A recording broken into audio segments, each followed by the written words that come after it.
So here's the scenario. You've spent money on a game and you think to yourself, gee, I kind of wish I hadn't spent money on that game, or at the very least, spent that money on something else. When it comes to buyer's remorse, I tend to think of it in two different categories. The first category is when you were younger and probably had a lot less opportunities to be able to buy a game. And then of course the second category would be now as an adult, when I know a lot of you have disposable income and have become regular gunslingers when it comes to buying games left and right. And with that higher volume of buying games, of course, there's a higher likelihood of making some mistakes. What made it so devastating as a kid if you made a mistake is that with such limited opportunities, if you get the wrong game, ooh, that could shape your entire childhood and totally screw you over. For example, let's say that you're a fan of Ghostbusters, the movie, and you think, well, I'm a fan of the movie, I should be a fan of the game for Nintendo as well. What could possibly go wrong? Well, apparently everything can go wrong, and you've just been made a sucker out of your fandom for Ghostbusters, and you may have to eat that mistake for months until your next chance to get a game. Now, you may be thinking, hold on a second, when we're talking about spending money as kids, are we talking about spending our own money or spending our parents' money? Well, either way, you get a game out of it, and it's really important to you. That being said, that very first game that you do buy with your own money, whew, big decision. You're headed to the store and that money's riding hot in your pocket. And there is nothing worse that could happen than wasting it on a game you don't even like. The thing too is that a lot of us could be very stubborn as kids, where we would borderline be lying to ourselves that the game was actually good.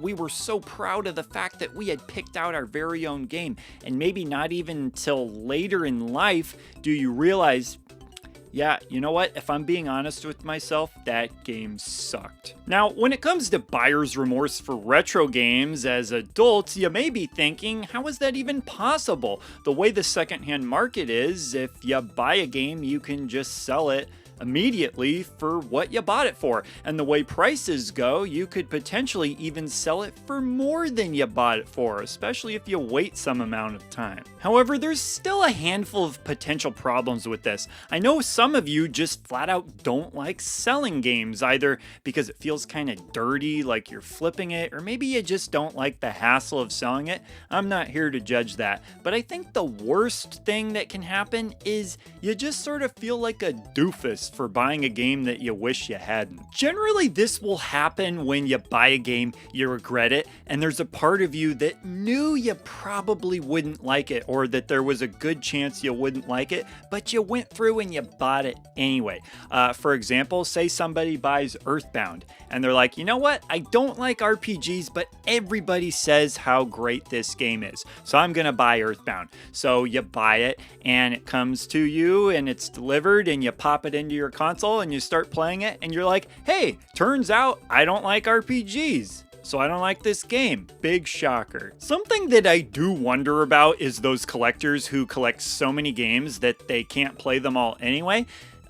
Do they ever regret buying a game? Because say they get a game, and if they even bother trying it at all, then they just throw it on the shelf and they're like, well, whatever, I wasn't going to play it anyways. You want to hear about something that I regret buying? Feast your eyes on this, the Sega Saturn steering wheel. I actually thought that I liked this thing initially when I first got it. I even went so far as to recommend it in my Outrun video. Now, some people may still like this, but for me, I just love that default Saturn controller so much that I'm like looking at this thing and I'm like, why the heck do I have this? I shouldn't have bought it.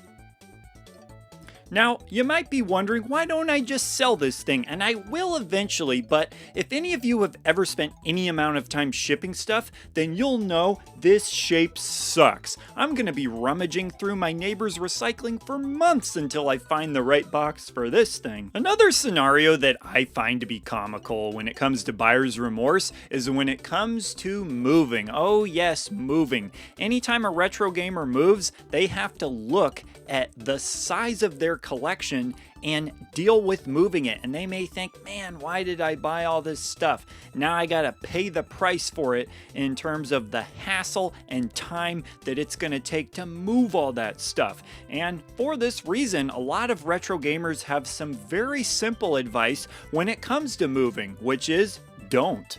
I think that a lot of retro gamers get this almost false sense of security when buying games where they think, yeah, I'll buy this because worst case scenario, I can just sell it at some point. But it's not that simple. Selling your games isn't always as easy as just, I want to sell this. Somebody walks up to you, says, here's a bunch of money. Boom, done deal. No, you got to break it all down, take photographs, write detailed descriptions. And sure, you could just sell it all as a big lot.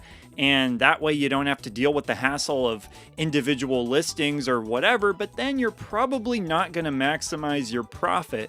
And maybe that doesn't matter to you at that point, but it is still worse than if you had just not bought all that stuff to begin with, if it was stuff you maybe didn't really ever want. Another situation that I'd like to bring up where I actually feel people kind of deserve the buyer's remorse that they get, and I think most of you will too, is when somebody buys a game strictly for its monetary value.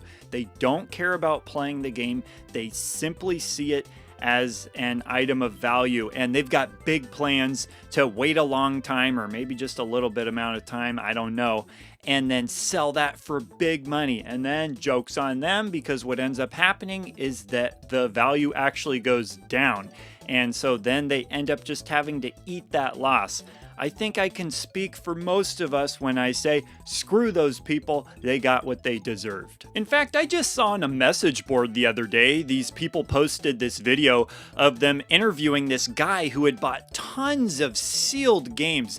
And they're all these fancy games that are sealed and in plastic cases and graded, all that hullabaloo. Now, if that guy ended up losing money on that, he's talking about how he spent thousands of dollars on these games and how they're going to be worth even thousands of dollars more. If that guy ended up having to sell those games at a loss in the future and was just totally screwed as a result, I think people wouldn't really feel bad for him. They'd be like, yeah, that's what you get. And I say that because in the comments of that video, nobody seemed too impressed. In fact, most people seemed a little bit disgusted by it. I think when most collectors who play their games buy a game, they're doing it very earnestly, where it truly is disappointing when it's a game that they don't like, because they know how good it feels to buy a game that they do end up enjoying, and they know instead of that game they didn't like, they could have gotten something that they actually would have been really excited about. That all being said, I do want to hear from you what some games are that you regret buying, and keep in mind when you're reading through the comments that somebody might regret buying a game that you like. I know I took shots at the Ghostbusters NES game. Somebody might like that game. Don't take it personally. Everybody's got different tastes. So with that, leave your comments down below, and I will see ya in the next video. He's the retro bird, yeah, and he's talking about video games. He's